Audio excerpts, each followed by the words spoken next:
This is Paola Ruggeri, and this is my dad, and I'm interviewing him about a story about my mom.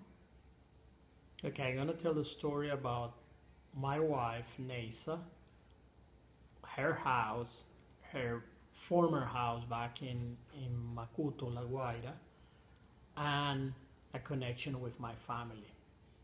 This is a very interesting story. I met my wife, Nasa, on 1985, actually. And after dating her for about 3 years, one time my grandparents went to visit her house. And the first time my grandfather saw her house, he was shocked.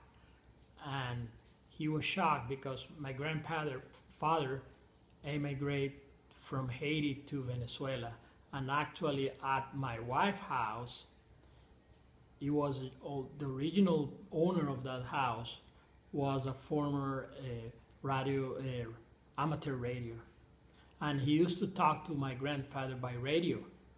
And when my grandfather saw that house, he immediately started asking questions about the previous owner, whose name was Noel, last name was Noel, and he started pointing things about the house, a little room that was upstairs on the house that he got all the radios that used to talk to my grandfather.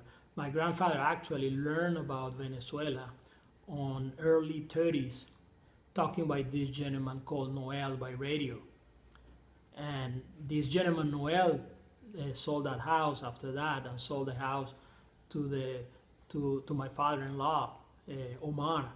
And it's a fascinating story because at the end I end up meeting her daughter, Nasa, which is my actual wife.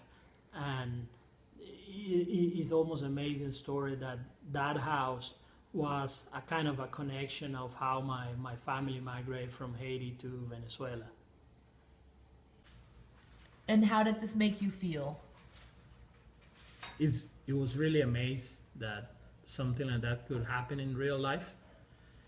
Is like things that happens on movies, that such a connection could happen, and today I'm sharing my life with that person. It's unbelievable. And what was your reaction when you found out? My first reaction was wow. I could not. I was really asking my grandfather, really? Is that true? Are you sure? But then he starts saying a lot of things about the house, about the person, and then my father-in-law confirmed that the former owner was that gentleman that my grandfather was mentioning.